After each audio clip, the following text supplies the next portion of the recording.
Hello everyone and welcome to another video in my random language learning tips video series. Before I start this video, I would just like to thank you very much for the 11,000 subscribers on my channel, on my YouTube channel, and for those of you who are on my Facebook page, thank you for the 2,200 subscribers there as well. I will try to make more videos. I'm not sure how often. I will try to make them regularly, hopefully. Probably mostly about language related topics, but I'll try to take the camera out a bit as well, and maybe make some vlogs and stuff like that too. So the tip for today, hopefully is not going to upset a lot of people, some teachers, hopefully not, is it's very simple actually. Don't worry about making mistakes as a beginner, as an intermediate student. You should work on polishing your mistakes and working on details in a very balanced way, of course, as you go, but mostly when you're in the upper intermediate and advanced stages. There's really no need to pay a lot of attention to the mistakes that you're making. Of course, the biggest mistakes have to be taken care of, but not all mistakes as you're a beginner and as you're an intermediate student. And if I turn it around a little bit, the second piece of advice for today is stay away from perfectionists and from teachers that are too strict and teachers that are overcorrecting. So this comes from personal experience. I was a student in Prague and I was studying Chinese, but I had some conversation classes in Hungarian as well. And on the first time that I went to the Hungarian class, the teacher asked me to introduce myself. There were about 10 people there. And Hungarian is my native language, but I didn't use it for a very long time, so of course it's a bit off. So I'm making mistakes, but I mean, nothing too serious, I hope. I started to introduce myself, and the teacher paused and just stopped me after basically my third word, had a little 30-second speech about what I did wrong, how it should be, what the right way of saying that particular expression was, and then let me go. I continued. 5 words later, he stops me again and says, no, wait. And, he corrected me again, a 30-second speech, let me go again. I continue, and he stopped me the third time after maybe 5 seconds later, right? So what happened was several things were going on at that particular moment, but the most important factor or thing that influenced my entire perception of what I wanted to say was that I completely lost confidence, right? I'm a native speaker of Hungarian who hasn't been using Hungarian for a very long time, but still, I'm a native speaker.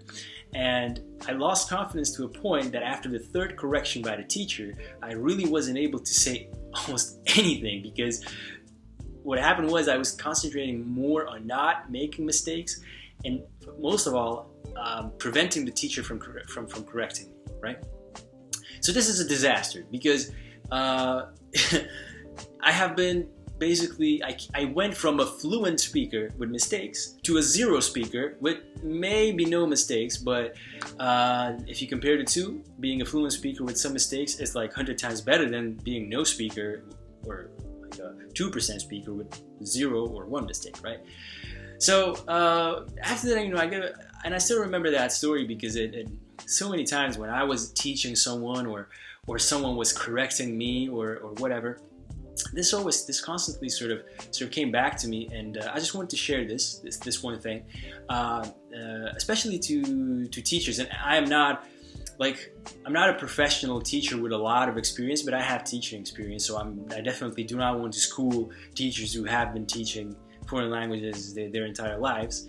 But I just want to say that, if you're a teacher who is strict and who likes to correct their students a lot, and who has this type of approach, I don't think it's the best thing to do.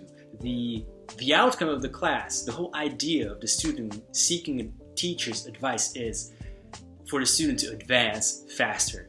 This is not making the student advance faster. The aim of the whole the teaching session is not to tell the student what mistakes and every single mistake that he has done. That's not the aim of the session. The aim of the session should be very functional and very effective, and that is that the student should leave the class speaking better than he came in. And so again, for the teachers who do this, I'm sorry, but pointing out all the mistakes is not your job. Your job is to make the student progress faster. So So that was one situation where I realized that that is very wrong. And the second thing is that I wanted to talk about, like that pointing out mistakes and concentrating on mistakes is wrong.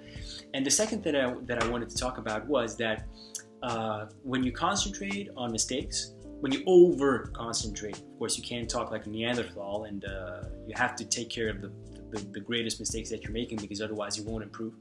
But if you over concentrate on mistakes, like if you really pay attention to the fact that you don't want to make a mistake, then that is all you're paying attention to, right? You're not paying attention to what you should be paying attention to, which is what you want to say, how people usually say it, what words you'd like to use, and so on. You are predominantly thinking about not making a mistake and then avoiding mistakes by choosing expressions that are correct.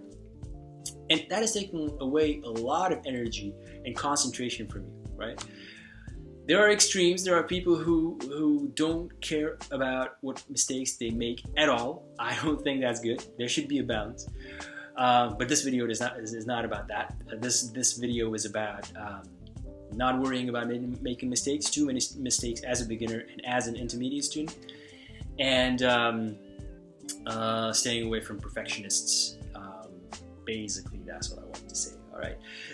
If you like the video, leave a comment, share, like, subscribe, and I will see you in the next video. Bye-bye.